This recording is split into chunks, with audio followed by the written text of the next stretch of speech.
981 orang kanak-kanak iaitu 2.3% dari kanak-kanak yang berumur 5 hingga 11 tahun di negara Brunei Darussalam telah mendapatkan dos pertama vaksinasi COVID-19. Yang berhormat Datuk Seri Setia Dr. Haji Awang Muhammad Isham bin Haji Jaafar, Menteri Kesihatan, memaklumkan perkara tersebut semasa sidang media situasi terkini jangkitan COVID-19. Sidang media berlangsung petang tadi di Dewan Al-Afiah Kementerian Kesihatan. Setakat ini, tidak ada kejadian kesan sampingan yang turut di kalangan kanak-kanak yang menerima vaksin telah dilaporkan. Dalam pada itu, dos kedua bagi kanak-kanak ini boleh seterusnya diperolehi di antara 3 hingga 4 minggu selepas dos pertama diperolehi. Sementara itu, sehingga 2 April 2022, jumlah kumulatif program vaksinasi kebangsaan bagi mereka yang menerima 3 dos vaksin ialah 61.9% dari keseluruhan penduduk di negara ini. Oleh kerana kesemua pusat vaksinasi ditutup sempena awal Ramadan 1443 Hijrah, tidak ada liputan vaksinasi akan dilaporkan sehingga pusat-pusat vaksinasi dibuka semula pada hari Selasa 5 April 2022. Waktu beroperasi bagi pusat-pusat vaksinasi semasa bulan Ramadan ialah dari jam 8.30 pagi hingga 1 petang pada setiap hari bekerja bagi sektor kerajaan iaitu hari Isnin hingga hari Khamis dan pada hari Sabtu. Pusat-pusat vaksinasi akan ditutup pada setiap hari Jumaat dan Ahad serta hari-hari kelapasan awam semasa bulan Ramadan ini. Manakala waktu operasi bagi pusat-pusat swab dan talian harapan 145 adalah seperti mana yang tertera di skrin sekarang.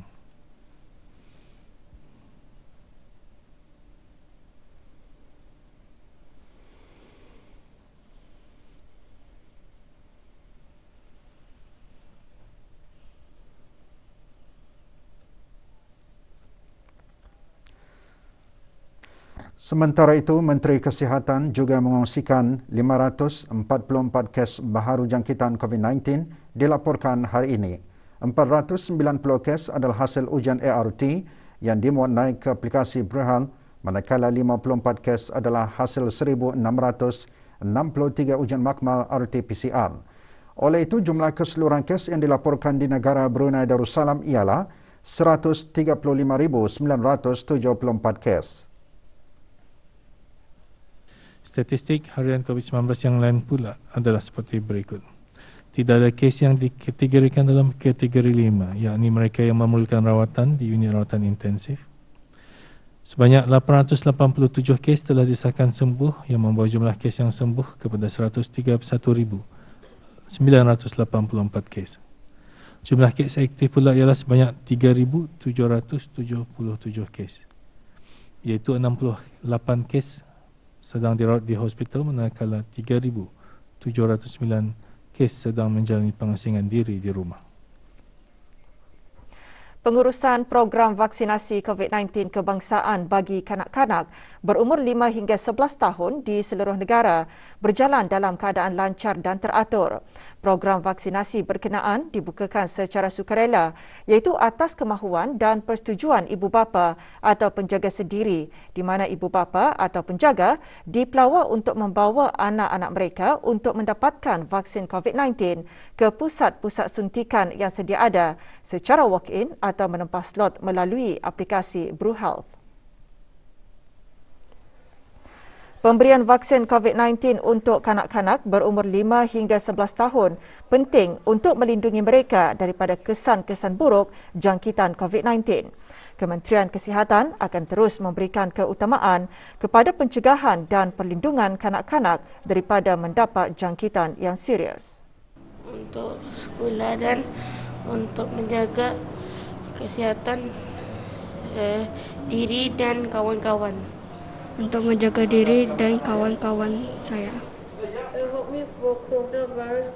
If one day I really get it, then I'll know how to counter it already. I just can't wait to go back to school, honestly.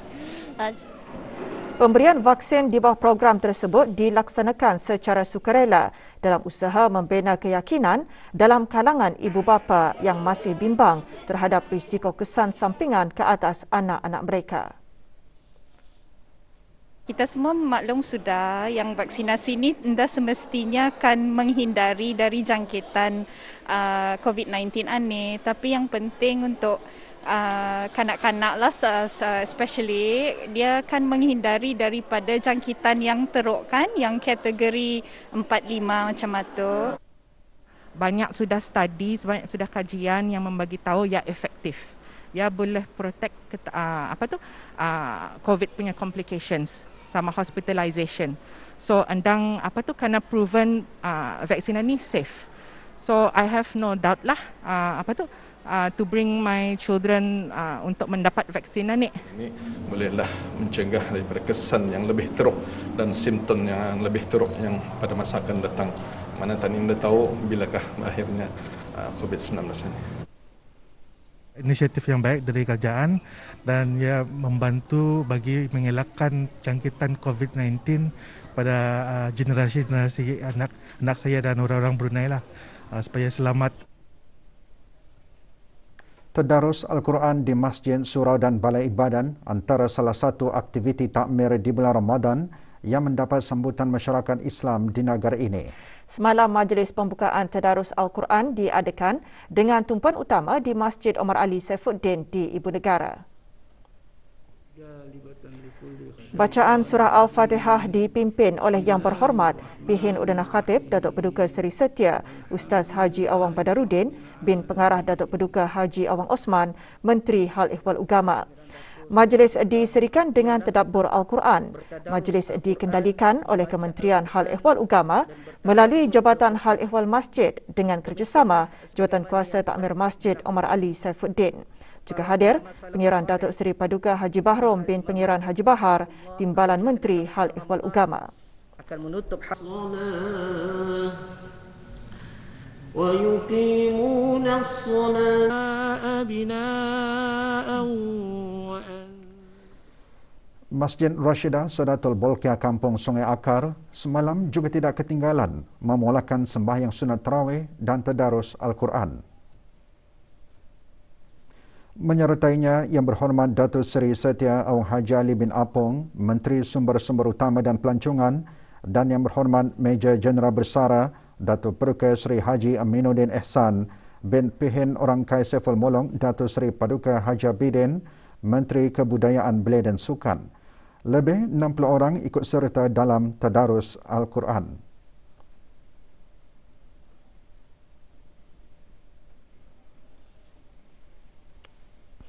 Kementerian Pertahanan dan Angkatan Bersenjata di Raja Brunei ABDB turut mengadakan majlis pembukaan Tadarus Al-Quran sempena bulan Ramadan.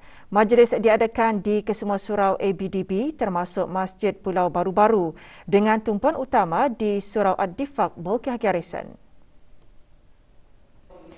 Majlis didahului dengan sembahyang fardu isyak, sembahyang sunat tarawih dan witir berjemaah dan tazkirah. Bacaan surah Al-Fatihah dipimpin oleh Yang Berhormat Bihin Datu Lela Raja Major Jeneral Bersara Datuk Paduka Seri Haji Awang Halbi bin Haji Muhammad Yusof, Menteri Pertahanan kedua. Majlis juga menandakan bermulanya program tahunan Ihya Ramadan dan jangkauan Ramadan Kementerian Pertahanan pada tahun ini. Juga hadir Major Jeneral Datuk Seri Pahlawan Haji Muhammad Hazaimi bin Belhasan, Pemerintah ABDB.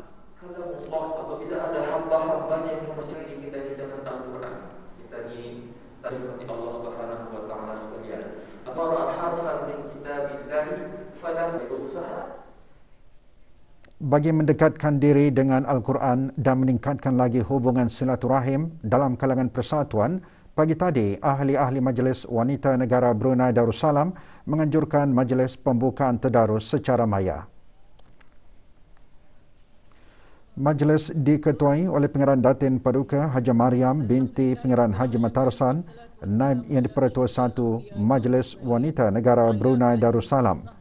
Lebih 80 orang ahli dari 13 buah persatuan di bawah badan tersebut menyertai majlis ini. Yang di-Pertua Majlis Wanita Negara Brunei Darussalam dan semua ahli persatuan di bawah payung Majlis Wanita Negara Brunei Darussalam serta hadirin dan hadirat yang dihormati sekalian.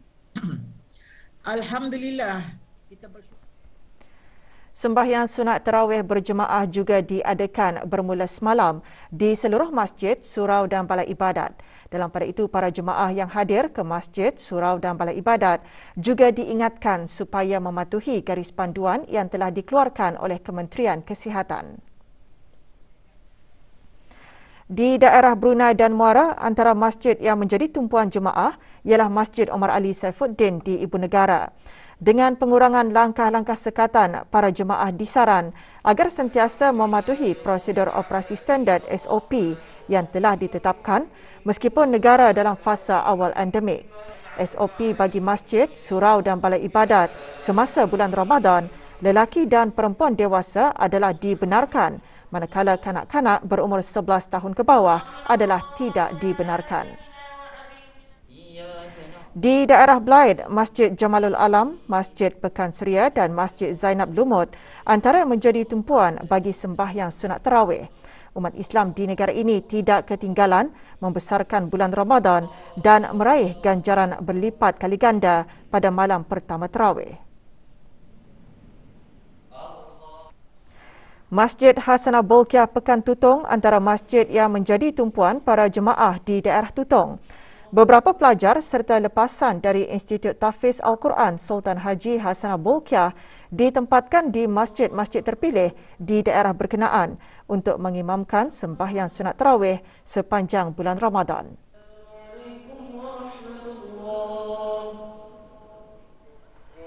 Sementara di daerah Temburong, Masjid Utama Muhammad Saleh Pekan Bangar menjadi tumpuan. Sembahyang sunat tarawih adalah sunat muakkadah, sunat yang sangat dituntut bagi setiap umat Islam pada tiap-tiap malam bulan Ramadan, sama ada secara berseorangan ataupun berjemaah, bagi meraih keredaannya selain ganjaran pahala.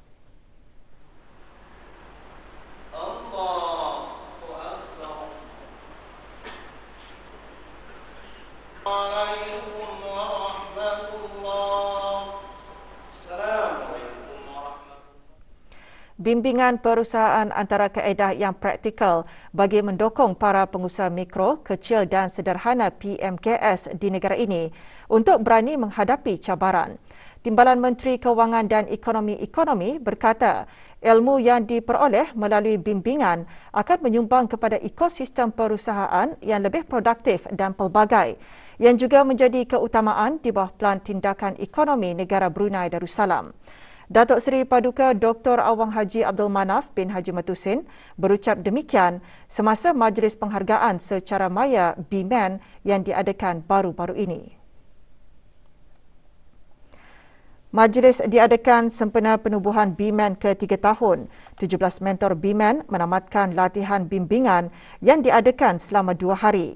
Latihan dianjurkan oleh Darussalam Enterprise Day. Antara aktiviti yang diadakan, klinik bimbingan dan bimbingan berkumpulan secara dalam talian. Dia berusaha bagi meningkatkan bimbingan bagi PMKS di bawah rangkaian mentor untuk usahawan Brunei BMAN menjelang tahun 2023 melalui peningkatan kemahiran mentor dan penganjuran aktiviti.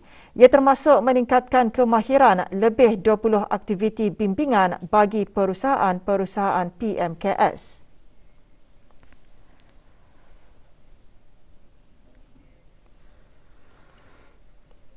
Setiap kali datangnya bulan Ramadan, gerai-gerai jualan juada berbuka puasa tumbuh bagaikan cendawan. Para peniaga tidak melepaskan peluang untuk berniaga di samping menjana pendapatan mereka di bulan yang penuh berkah. Bagi memudahkan para peniaga berkenaan, beberapa buah tapak gerai disediakan oleh pihak berkuasa. Di daerah Brunei dan Muara, gerai Ramadan tertumpu di kawasan lapang letak kereta Jalan Bendahara, Bandar Seri Begawan, kawasan letak kereta Stadium Negara Hasanah Bolkiah dan pasar pelbagai barangan Gadong. Pelbagai jenis juada dijual terdiri daripada masakan tempatan dan antarabangsa untuk membantu orang ramai memilih dan memenuhi selera untuk berbuka. Berpandukan kepada nasihat Kementerian Kesihatan di fasa awal endemik ini, pengunjung dikendaki mengikut syarat-syarat dan peraturan-peraturan yang ditetapkan oleh pihak kerajaan, termasuk sentiasa memakai sungkup muka dan mengamalkan penjarakan fizikal.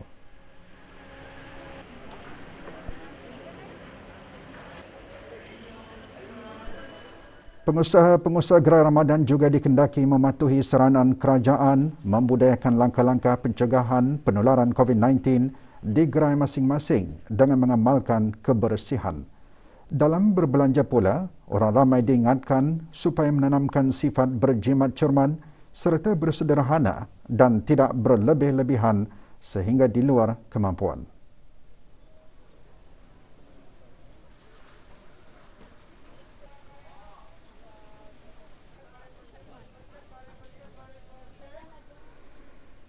Restoran-restoran dan kedai-kedai makan juga menjadi tumpuan para umat Islam yang ingin membeli juadah berbuka puasa.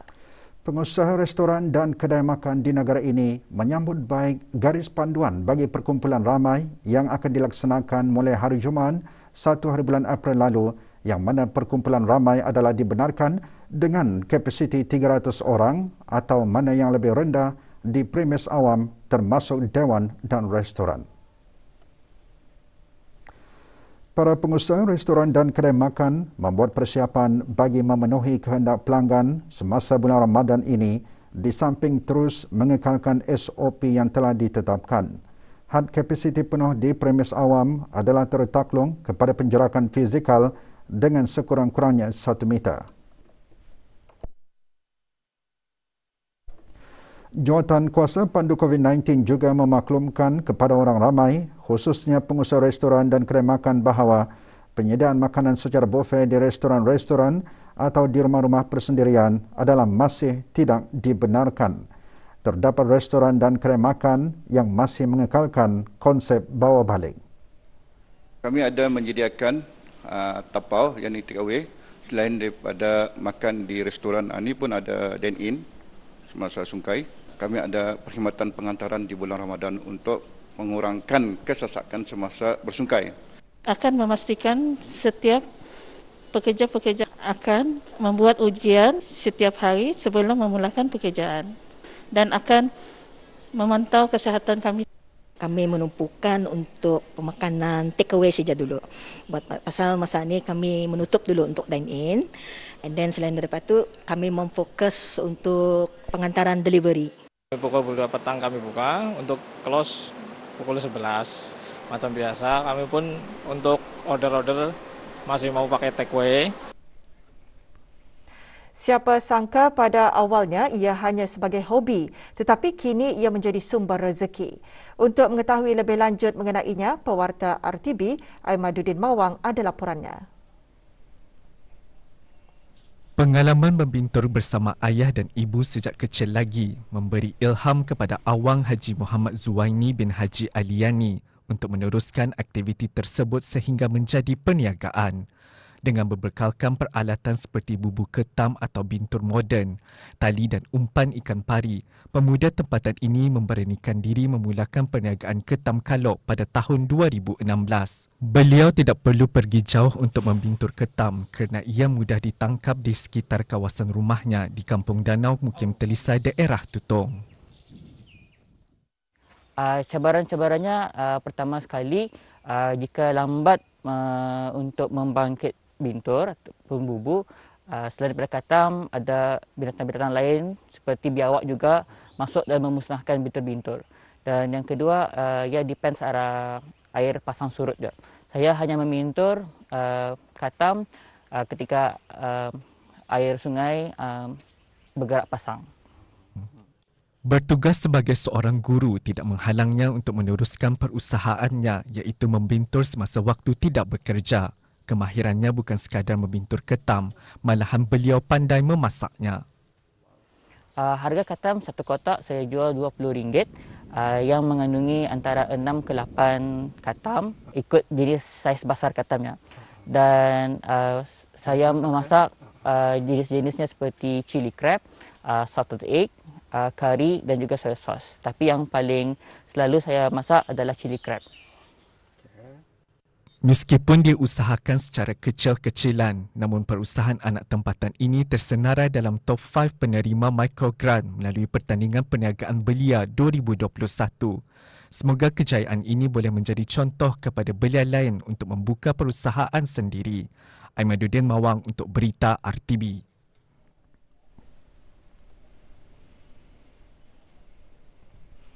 Kementerian Kebudayaan Belia dan Sukan melalui Jabatan Pembangunan Masyarakat JAPIM memaklumkan pusat penjagaan kanak-kanak di bawah kawalan jabatan tersebut akan dibukakan semula dengan menghadkan kepada 80% kapasiti kanak-kanak sahaja dalam satu masa, iaitu pada hari Selasa 5 April 2022 sehingga satu tarikh yang akan dimaklumkan kemudian. Pengoperasian pusat penjagaan kanak-kanak juga tertakluk kepada pematuhan terhadap syarat-syarat utama dan kesediaan pusat berkenaan untuk beroperasi mengikut garis pandu dan SOP yang telah ditetapkan. Antara garis panduan dan SOP yang ditetapkan ialah membuat ujian saringan ART 3 kali seminggu dan dijalankan di rumah bagi petugas, ibu bapa dan kanak-kanak berumur 1 tahun ke atas sahaja yang dibenarkan untuk dihantar ke pusat penjagaan kanak-kanak dan menumpukan aktiviti secara individu sahaja dan hanya individu yang mempunyai keputusan ART yang negatif dibenarkan untuk hadir ke premis berkenaan.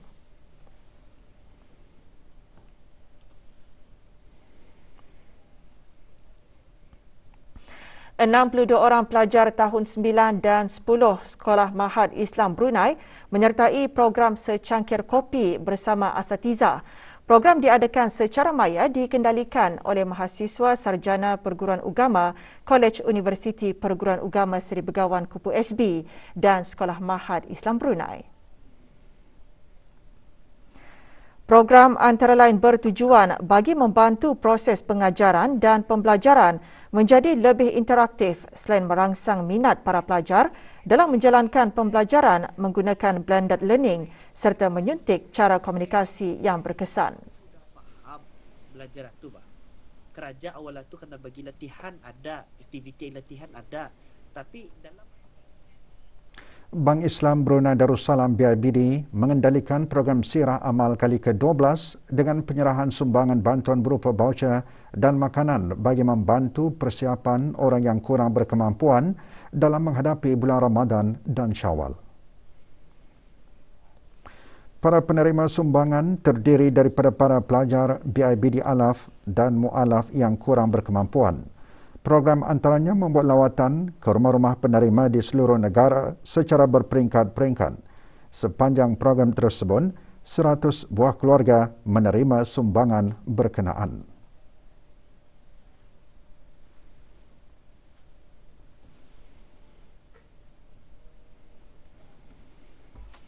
Berita sukan. Skuad futsal kebangsaan negara Brunei Darussalam memulakan saingan kejohanan futsal AFF 2022 kemarin menentang negara tuan rumah Thailand. Dalam pertemuan di Stadium Tertutup Hua Mak Bangkok, Thailand menewaskan skuad negara dengan keputusan 13-0. Negara Brunei Darussalam diletakkan dalam kumpulan A bersama Thailand, Malaysia, Indonesia dan Kemboja. Perlawanan skuad negara seterusnya adalah pada 4 April menentang pasukan Indonesia.